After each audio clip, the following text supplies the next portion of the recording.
Hi there, I'm Veronica Lysaght and I'm the founder of Leading with Humanity.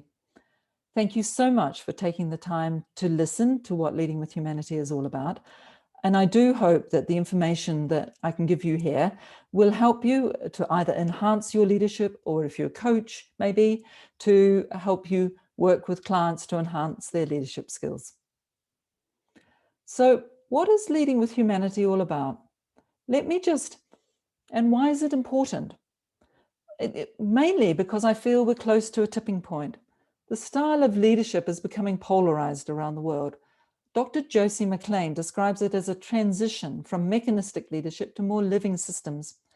And it strikes me that the idea of power, meaning leading, is going, as is hero leadership. Instead, we're moving more towards a way of leading people that has people at its heart. Well, actually, I think it's a combination of head and heart and gut. So why am I talking about this? Because I've found that when I lead with my heart, it works. Let me tell you a story. It was 1996 and it had been a bad week. I'd been made redundant from the job I loved as a political journalist. I found out that I had a life-changing health issue. And thirdly, my brother was diagnosed with terminal cancer and given weeks to live. About 6 months later, I was then working as a press secretary for a government minister. To the outside world, it looked like I had it all. Good work, loving husband, but I was struck by the reality that I needed to do more with my life. Long story short, I ended up at a local hospice where, after some counseling, I started to think about what could I do? And my skills allowed me to establish the Mary Potter Hospice Biography Service.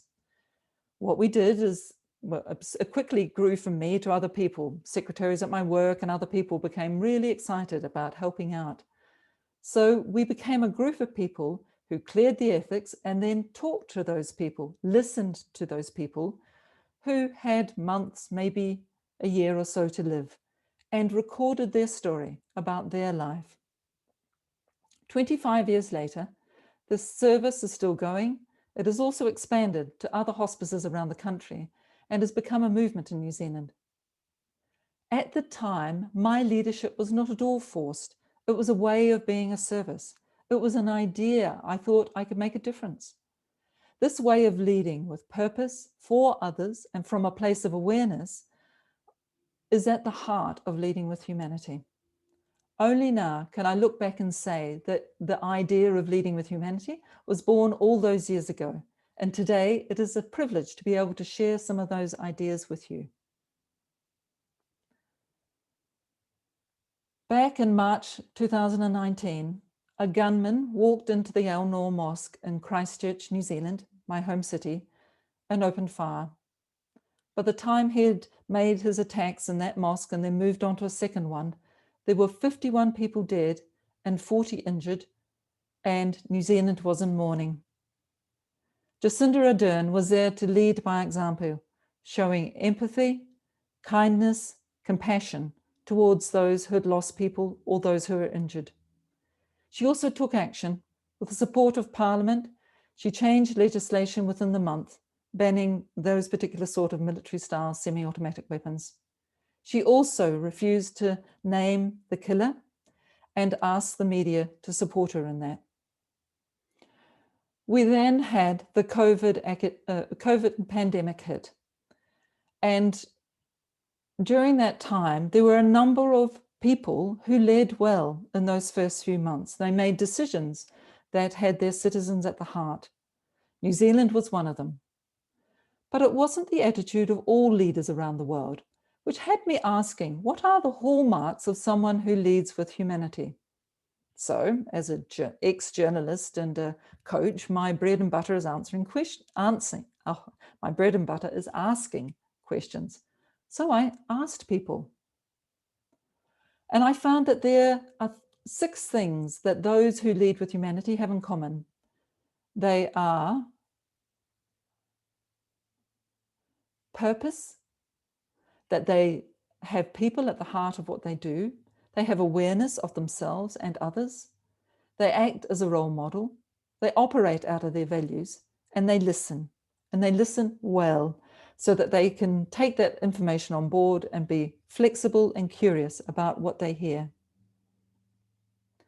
One of the people who I interviewed was Josue Tanaka, who's a managing director for the European Bank for Reconstruction and Development. Josue is also a jazz player. He plays the drums and keeps the pulse of the music as the musicians improvise and make variations on a theme.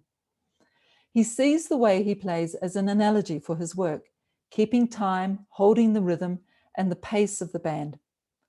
Josue is from a creative family who was surprised when he took a job in a bank, which is why he balances this with playing jazz. He says leading requires him to operate with both the structured, results-oriented approach and the shower approach, i.e., what occurs to him when he's taking a shower. And he says leading is a convergence of both of these. He says that to let things come in, you have to process them in an open manner while keeping a fairly ruthless results orientation. He defines leadership as the ability to mobilize others and to achieve a common goal, and talks about how, for him, leading is about vision, inspiration, protection, and care. He says that whatever job he does, it has to have a purpose and a sense beyond his own career and beyond bringing bread back to the family table. Josue is modest when he says that he hopes his work has had an impact. It has had a massive impact. He was part of the team that created the Green Climate Fund, which was created in 2010 under the United Nations Framework Convention on Climate Change. It allocates its resources to low emissions and climate-resistant projects and programs in developing countries.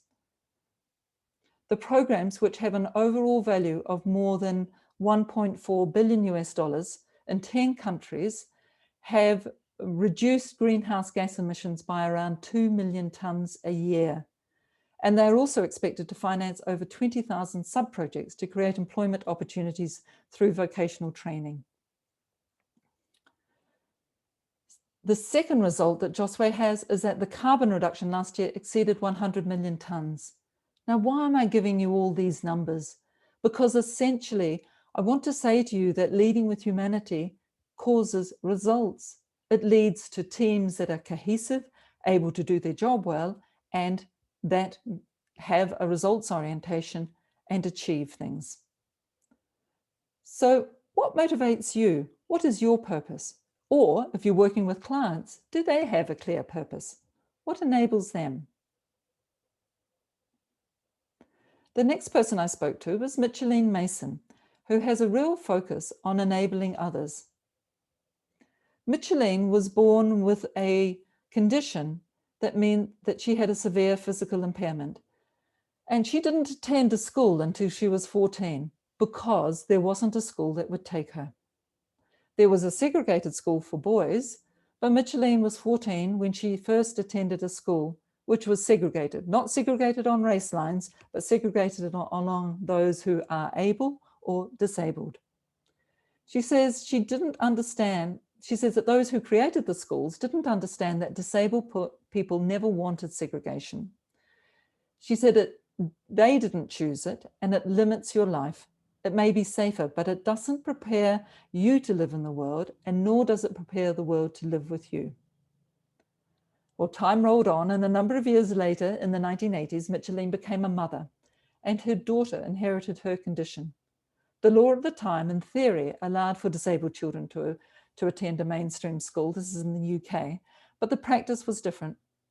So she got together with some other parents, and together they set up a group called the Alliance for Inclusive Education and lobbied just however they could until they made a change in legislation. She says that friendship for children is fundamental, and that's one of the things that her movement allowed for. When I asked her today about the results, Micheline laughed and said, "A child like me now would have no problem going to a mainstream school." So what do you do that enables others if you are a leader? And maybe if you are working with clients, how do you assist your clients to work with others so that they can enable others? Another person I spoke to was George McCraw. So George McCraw, when he finished his degree, he calls himself a self-confessed water geek.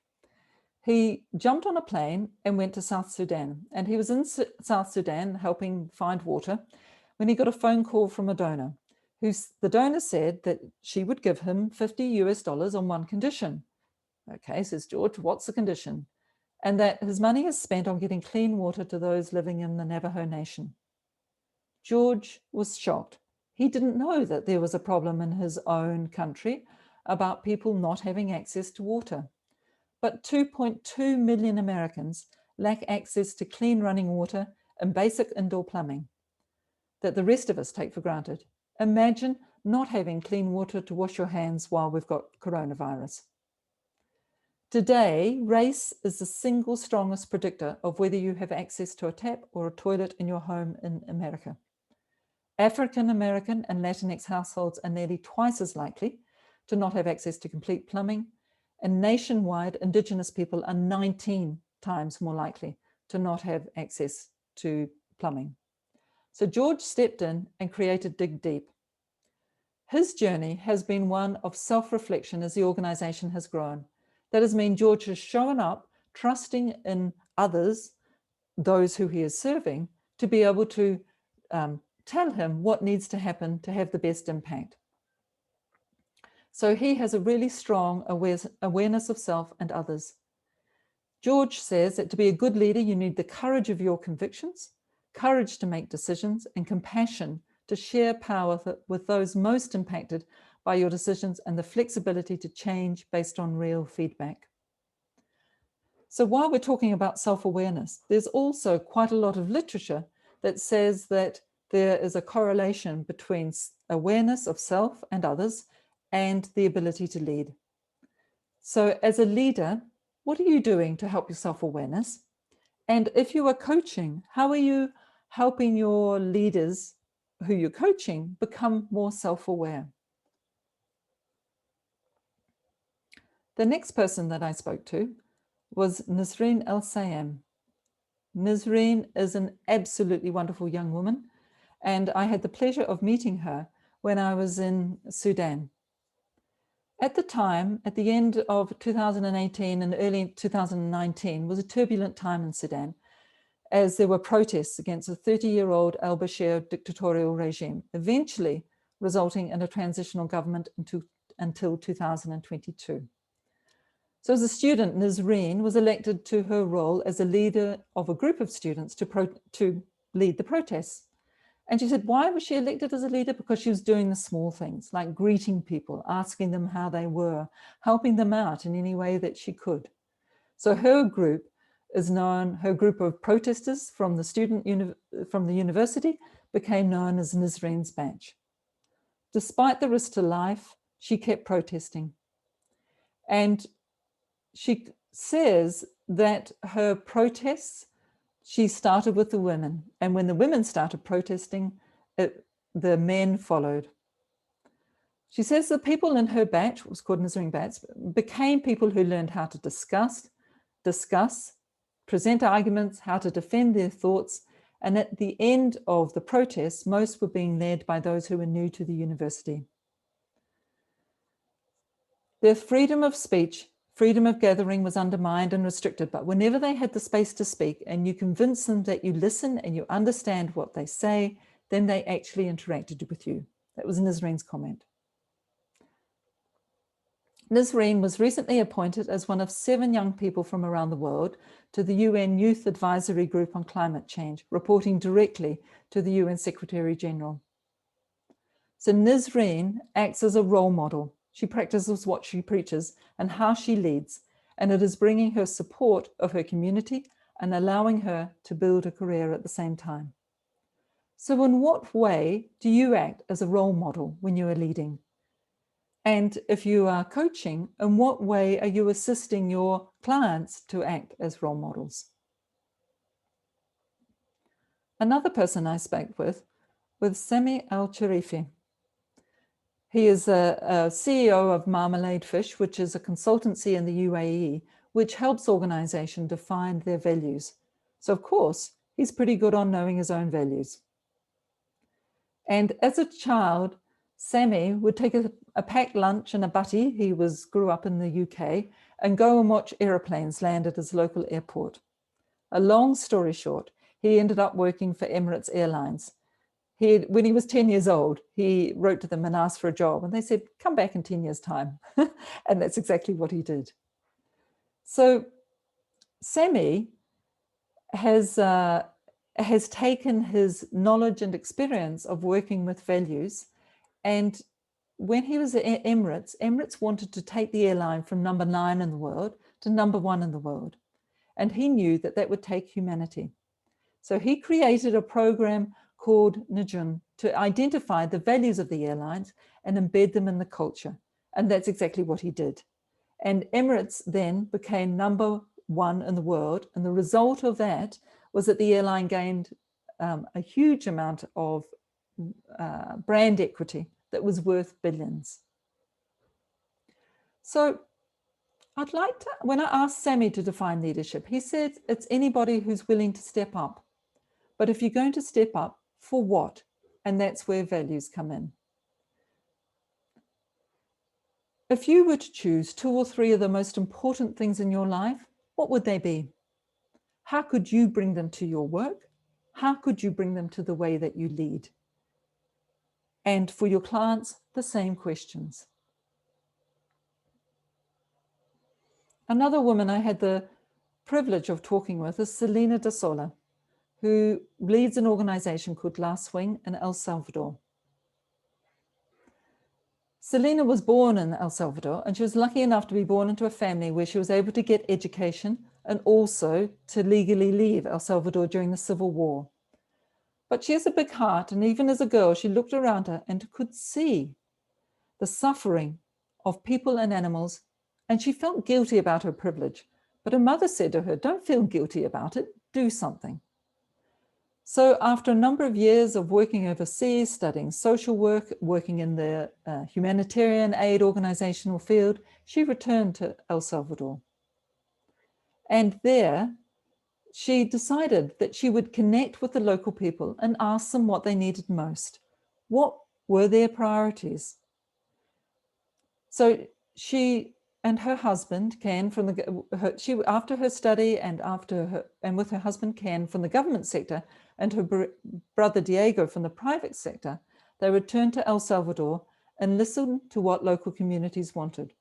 They started with volunteer projects like fixing school infrastructure and asked, how do we start learning what people's priorities are and what kids need? Why are kids drawn into getting into our lives of crime? What is it that they need? You know, who do they need as role models? Do they just need support system?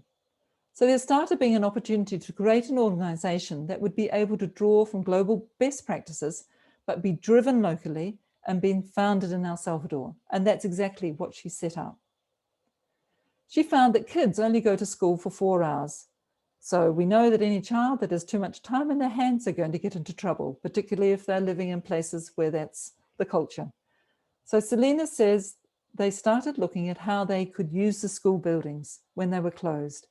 So they volunteered to run school programs, maybe started with English, sports, communications. They now have debate, art, science, discovery, robotics, and all of these are now in the curricula. Over the past 5 or 6 rules, the school has played a bigger role in healing the social fabric of the communities they have been in. Children feel proud of their school. They feel a sense of belonging. And they now have competitions between schools, which they would never have done in the past because the children wouldn't risk socializing with kids from territories that were from rival gangs. These competitions are really good because it motivates kids to practice what it is they're working on. It also builds a sense of pride and community. It works on peer relationships and reduces violent behavior. Selena says integrity and listening go hand in hand. If you're not empathetic, it's tough to be genuinely kind. So who do you listen to? Who guides and influences the way you lead, guides and influences your organization? And if you're coaching, the same question for your clients, who do they listen to that guides your organization? Thank you very much for taking the time to listen to me today. And I'd just like you to think of a moment or think of a good leader, whether you know them personally or not, and what makes them stand out.